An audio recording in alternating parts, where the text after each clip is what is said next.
So hi guys, ఇది ఒక introduction video లాంటిది అనుకోండి. అంటే ఫస్ట్ పెట్టాలి కానీ ఇక నేను కొంచెం కన్ఫ్యూజ్ అయ్యి ఇక లాస్ట్ వరకు వచ్చినాయి ఇట్లా. సో మీరు ఒకసారి అబ్జర్వ్ చేస్తే నా యూట్యూబ్ ఛానల్, దాని పేరు మాగా టీవీ అని పెట్టిన ఒకటి, అంటే మేఘా కాకుండా మాగా అని పెట్టినట్లా. సో దాంట్లో అబ్జర్వ్ చేస్తే మీరు వీడియోస్ అనేవి ఒక కన్సిస్టెన్సీ అనేది ఉంది అసలుకి. ఒక 3 వీడియోస్ వస్తాయి ఒక 6 monthsలో, మళ్ళీ మొత్తానికి రావు వీడియోస్, మళ్ళీ కొన్నిసార్లు వస్తాయి. సో ఇవన్నీ ఎందుకు అవుతున్నాయి ఇట్లా, అసలు ఏంది, నాకేం కావాలి. మళ్ళీ ఇంకొక యాంగిల్ చూస్తే అలా ట్రావెల్ వ్లాగ్స్ ఉంటాయి, మళ్ళా మన ఇవి యానిమేషన్ వీడియోస్ ఉంటాయి, ఏ వీడియోస్ ఉంటాయి, మళ్ళీ కొన్నిసార్లు టెంపుల్ వ్లాగ్స్ ఉంటాయి, మళ్ళీ నేచర్ వీడియోస్ ఉంటాయి. అసలుకి నేను ఏం చేయాలనుకుంటున్నా, అసలుకి నా జోనర్ ఏంటిదంటే క్లారిటీ చెప్పాలంటే, నాకు చిన్నప్పటి నుంచి ఫిలిం మీద ప్యాషన్ బాగా. ఫిలిం ఇండస్ట్రీ కానీ క్రియేటివ్ ప్రాజెక్ట్స్ అంటే ప్యాషన్, షార్ట్ ఫిల్మ్స్ అంటే బాగా, ఆల్బమ్స్ కానీ ఏదైనా కూడా. సో నా చుట్టూ ఉన్న వాళ్ళు ఉంటారు కదా, అంటే యాక్చువల్గా నేను కెనడా రిటర్న్ అనమాట. లాస్ట్ 3 years అనుకుంటా, 3.5 years నేను కెనడాలో ఉన్నా, ఒంటారియోలో. సో అక్కడ చదువుకునికి పోయినా, అది వేరే కథ అనమాట. సో అప్పుడు కూడా సైడ్ బై సైడ్ స్టార్ట్ చేస్తుండే ఇవన్నీ, ఎట్లా తీయాలి ఏం కథ అని చెప్పి స్క్రిప్ట్ రాసుకుంటుండే, స్టోరీ రాసుకుంటుండే, మంచి ఇమాజిన్ చేసుకుంటుండే లొకేషన్స్ ఇవన్నీ. అక్కడ ఉన్న కార్ ఇవన్నీ ఉన్నాయి కదా, చేసుకోవచ్చు మంచిగా పనులు అనేవి. కానీ పీపుల్ లేరు ఎప్పుడు. సో నా చుట్టూ సర్కిల్ ఎప్పుడు కొంచెం ఇన్సెక్యూరిటీతో ఉంటారు. అంటే మా ఇంట్లో వాళ్ళు నచ్చరు, లేకపోతే ఎందుకు ఇవన్నీ, ఇప్పుడు మనం ఇక్కడికి వచ్చి జాబ్ చేయడానికి పార్ట్ టైం, ఇవన్నీ వేస్ట్ మాటలు, టైం వేస్ట్ చేయకుండా అని అంటుండే అట్లా. సో ఆ నెట్వర్క్ లేకపోవడం వల్ల నేను ఎప్పుడు రాంగ్ డైరెక్షన్లో కానీ ఇట్లా కొన్నిసార్లు ఏ వీడియోస్, కొన్నిసార్లు ట్రావెల్ బ్లాగ్స్ అది ఇదని వెళ్తుండే, ఇట్లా తిరుగుతూ ఉన్నా అక్కడెక్కడ. సో ఎప్పుడు అనుకోకుండా ఒక చిన్న పర్సనల్ ఫ్యామిలీ విషయంలో నేను హైదరాబాద్కి వచ్చేసిన, మళ్ళీ నా హోమ్ టౌన్. సో వచ్చిన వెంటనే ఇంకా ఇట్లా టైం వేస్ట్ చేయొద్దు, తిరగాలని చెప్పి స్టార్ట్ చేసిన. కొన్ని ఫిలిం స్కూల్స్కి వెళ్ళి నేను వెళ్ళి కనుక్కుంటే వాళ్ళు కొందరు 3 months, కొందరు 6 months, కొందరు 1 year కోర్స్ ఆఫర్ చేస్తున్నారు. ఈ కోర్సెస్లో చేయొచ్చు కానీ నాకు ఇంత టైం ఉందా లేదా తెలియదు ఇప్పుడు నా చేతిలో. ఎందుకంటే ఆల్రెడీ ఇంత 2 PGలు చేసినాయి ఇప్పటికీ. సో జాబ్ సర్చ్లో ఉన్నాయి ఇంకా సైడ్ బై సైడ్ ఏది. సో మళ్ళీ ఇప్పుడు కోర్స్ అంటే నాలెడ్జ్ ఉండడం మంచి విషయమే, నేర్చుకోవడం తప్పేం కాదు, కానీ నాకు టైం సపోర్ట్ చేస్తేలా తెలియదు. సో ఇట్లా సజెషన్ కోసం 2-3 మన షార్ట్ ఫిల్మ్ డైరెక్టర్స్ మెసేజ్ చేసిన. లక్కీ వాళ్ళు రిప్లై ఇచ్చారు. బేసిక్ ఓవర్ ఇయర్ 2-3 ఇచ్చి రిప్లై. వాళ్ళు ఏంటంటే మేము కూడా వెళ్ళలేదు, మీరు మా ఫిలిం చూసారు కదా, ఇప్పటికి ఒక 15 to 20 చేసినాం మేము. ఇప్పటికీ మేము ఎక్కడికి వెళ్ళలేదు, మేము నేర్చుకున్నాం ఆన్లైన్లో కానీ అక్కడిక్కడ. పెద్ద ప్రాక్టీస్ నీకు వచ్చేస్తుంది నీకు కూడా.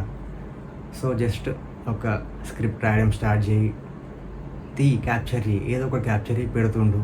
నీకే అటెంప్ట్, నీ మిస్టేక్స్ ఏందో. ఓకే, నీకు అర్థం కాకపోయినా ఆడియన్స్ చెప్తారు కదా, ఇది బాగాలేదు నీ దగ్గర, అది బాగాలేదు, ఇది బాగుందని. సో నీ క్లారిటీ వస్తుంది. సో ఆ సజెషన్ వల్ల నేను ఇంకా ఇట్లా స్టార్ట్ చేసిన అనమాట. ఇంకా షార్ట్ ఫిలిం కానీ పీపుల్ ఉన్నా లేకపోయినా ఏదో ఒకటి నాకు దొరికింది క్యాప్చర్ చేస్తూనే ఉంటా. నచ్చితే మీరు లైక్ కొడతారు, చూస్తారు, లేదా ఆ డిలీట్ చేసేస్తారు వీడియోని. సింపుల్, అంతకుమించి ఏం లేదు. ట్రోల్ అయ్యేంత పెద్ద మనిషి అయితే కాదు నేను. సో అదొక పాయింట్. ఇంకో పాయింట్ ఏంటంటే, అట్లీస్ట్ ఇట్లా షార్ట్ ఫిల్మ్ తీస్తుంటే కూడా కింద నా ఈమెయిల్ ఐడి ఇస్తా. ఎవరో ఒక్కరు అంటే ఉంటారు ఎక్స్పీరియన్స్ వాళ్ళు, తీసేవాళ్ళు హైదరాబాద్ చాలామంది ఉన్నారు. ఎవరో ఒకరు చేసి నాకు ఇలా ఛాన్స్ ఇచ్చి వాళ్ళ నుంచి వర్క్ నేర్చుకున్నా కూడా హ్యాపీ నేను. అట్లా ఆ క్రియేటివ్ వరల్డ్ చుట్టూ ఉండాలి నేను. బేసిక్ అది నా ప్యాషన్. దాంతో చూద్దాం అసిస్టెంట్ అవుతానా లేకపోతే అప్పుడు చూద్దాం. ఇక మధ్యలో ఒక చిన్న కట్ వచ్చింది, సారీ. సో ఇదన్నమాట ఇంట్రొడక్షన్ వీడియో.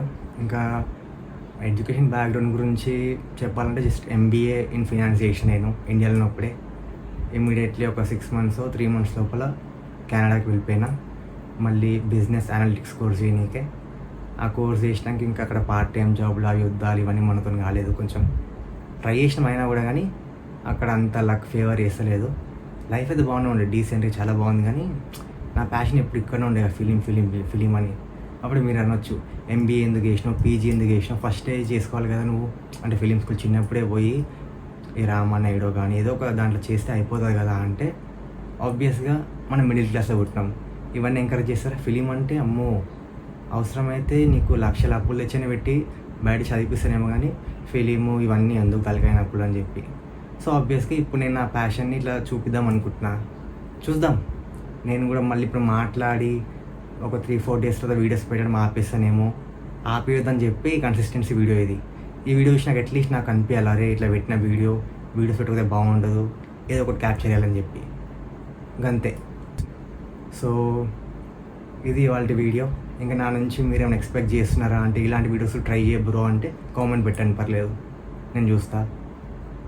ఇంకో విషయం, ఇంత లేట్గా 2026 యూట్యూబ్ ఇప్పుడు ప్రొఫెషనల్ స్టార్ట్ చేస్తే ఎప్పుడు ఎదుగుతావు ఏం కథ అంటే నా టార్గెట్ యూట్యూబ్ సక్సెస్ కాదు ఎప్పటికీ, నా ఫిలిం ఇండస్ట్రీ టార్గెట్ కానీ అది. సో టెన్షన్ లేదు, ఇది ఒక జస్ట్ నాకు ఒక వే మాత్రమే, నా పోర్ట్ఫోలియో లాగా అనుకోవచ్చు. రెజ్యూమ్ అనుకోండి, ఇంకా జాబ్కి వెళ్ళి రెజ్యూమ్ ఎట్లా చూపిస్తాం, నా యూట్యూబ్ వీడియో చూపిస్తాను అంతే. ఈ వీడియోలో కొంచెం నా భాష కానీ ఏదైనా కెమెరా యాంగిల్ కానీ లైటింగ్ కూడా అంటే ఇప్పుడు ఏం లేవు బేసిక్గా. ఫస్ట్ అనుకున్న కెమెరా కొందాం, ఒక సోనీ A7ది లైటింగ్, ఇవన్నీ నాకు అనిపిస్తుంది. మళ్ళీ కొన్నాక నేను చేయకపోతే వీడియోస్, నాకు మళ్ళీ సపోర్ట్ లేకపోతే, ఇవన్నీ నా చుట్టూ సర్కిల్ లేకపోతే, సో అట్లా ఇట్లా నా స్టేజ్ ఫియర్ పోతుంది. నాకు చాలా స్టేజ్ ఫియర్ ఫస్ట్ చిన్నప్పటి నుండి. స్కూల్ అసెంబ్లీలో నా పేరు వస్తాను భయపడుతుంది. అదే స్టేజ్ పైన చెప్తాం కదా ఇట్లా ఇండియా ఇస్ మై కంట్రీ అవన్నీ ఇవ్వాలి కదా, మస్తు నరకంగా కనబడుతుంది నాకు చిన్నప్పుడు. ఆ రోజు పక్కా బంగ్ కొడుతుండే స్కూల్, ఏదో ఒకటి చేస్తుండే, లేట్ వెళ్తుండే, యాక్టింగ్ చేస్తుండే కడుపు నొప్పి అని చెప్పి, అంత స్టేజ్ ఫియర్ ఉండే. ఇప్పుడు ధైర్యంగా మాట్లాడుతున్నా కానీ రీచెక్ చేసుకుంటాం మళ్ళీ నేను కరెక్ట్ మాట్లాడుతున్నా లేదా అని చెప్పి. సో ఇవాళ ఇంతే బ్రో, ఇంకా అంటే గాయస్ ఇంతే ఇవాళ వీడియో అయితే. ఇక సైనింగ్ ఆఫ్.